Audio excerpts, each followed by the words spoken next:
तसव्वुर करें कि एक सुबह आप मरीख पर उठते हैं। न नीला आसमान, न परिंदों की आवाजें, बस सुर्ख मिट्टी, एक अजीब सी फिजा और एक नई दुनिया। क्या इंसान इतना ताकतवर हो चुका है कि अपनी दुनिया छोड़कर मरीख पर जा सके? क्या मार्स इंसान का नया घर हो सकता है? आज की इस वीडियो में हम जानेंगे इंसान की मरीख तक पहुंचने की खतरनाक जद्दोजहद, नाकाबिले यकीन साइंसी तरक्की और इस सवाल पर कि क्या हम अपनी जिंदगी में वो दौर देखेंगे कि जब इंसान मरीख पर उतरेगा। तैयार हो जाएं एक ऐसे साइंसी सफर पर जो आपके जहन को हिलाकर रख देगा। दोस्तों, मार्स सूरज का चौथा सियारा है। ये जमीन से छोटा लेकिन काफी ज्यादा दिलचस्प और पुरस्कार सियारा है। मरीख को सुर्ख सियारा भी कहा जाता है क्योंकि इसकी सतह आयरन ऑक्साइड यानी जंग आलूद मिट्टी से बनी हुई है। लेकिन सवाल ये है कि क्या इंसान मार्स पर अपना कदम रख सकेगा?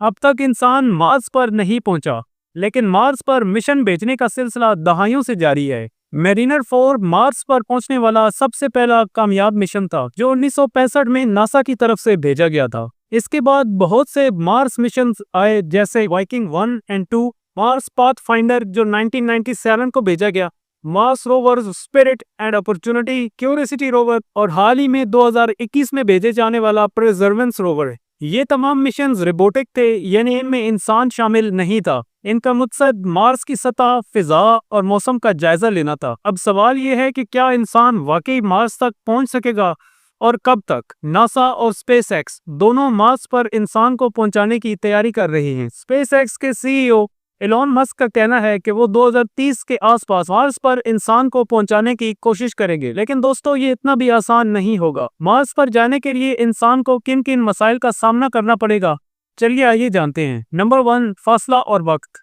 मार्स जमीन से बहुत दूर है और इसका जमीन से फासला तकरीबन 225 मिलियन किलोमीटर दूर है। नंबर 2, कशिश शकल की कमी। मार्स पर कशिश शकल जमीन के मुकाबले में सिर्फ 38% है, जो इंसान के जिस्म पर बहुत ही मनफी असरात डाल सकती है, जैसे हड्डियों की कमजोरी और पट्टों का सुपड़ना। Number 3, radiation. मार्स का कोई मकनातीसी मैदान या ज्यादा बड़ा माहौल नहीं है, इसलिए सूरज की शुआओं और कायनाती शुआओं से बचना मुश्किल है, जो कैंसर और दीगर बीमारियों का सबब बन सकते हैं। नंबर 4, ऑक्सीजन की कमी। मार्स का माहौल 95% कार्बन डाइऑक्साइड है और ऑक्सीजन ना होने के बराबर है, इसलिए एक खास किस्म के लिबास और ऑक्सीजन सप्लाई की जरूरत होगी। नंबर 5, दर्जा हरारत की शिद्दत। मार्स का औसत दर्जा हरारत -60 डिग्री सेंटीग्रेड से भी कम है, जो इंसान के जीने के लिए इंतहाई कम है।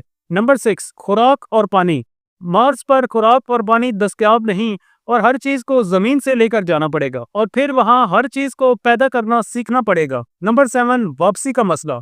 अगर कोई इंसान मार्स पर जाता है तो उसको जमीन पर दोबारा वापस आना एक बहुत बड़ा चैलेंज होगा, क्योंकि इसके लिए रॉकेट्स और फ्यूल की जरूरत होगी, जो मार्स पर तैयार करना इंतहाई मुश्किल है। ये सब चैलेंजेस तो हैं, लेकिन साइंस दिन ब दिन तरक्की कर रही है और साइंटिस्ट पुरुमीद हैं कि इंसान एक दिन इतना काबिल जरूर होगा कि वो मार्स पर कदम रख सके। मार्स पर फिलहाल कोई जिंदा मखलूक नहीं मिली, लेकिन साइंसदानों का मानना है कि शायद कभी वहां पर पानी था। अगर पानी था तो जिंदगी भी मुमकिन हो सकती है। परसेवरेंस रोवर इस बात की तलाश कर रहा है कि वहां माइक्रोवेव जिंदगी मौजूद थी या नहीं। दोस्तों, मार्स पर इंसान को देखना एक बहुत बड़ा ख्वाब है और अब हम इसके बहुत करीब पहुंच चुके हैं। शायद अगले 10 से 15 सालों में हम वो दिन भी देख लें जब पहला इंसान मार्स की सतह पर कदम रखेगा। जी तो फ्रेंड्स, उम्मीद है कि वीडियो आपको पसंद आई होगी। अगर पसंद आई है तो वीडियो को लाइक करें और मजीद तरह की अच्छी वीडियोस के लिए चैनल को सब्सक्राइब करें।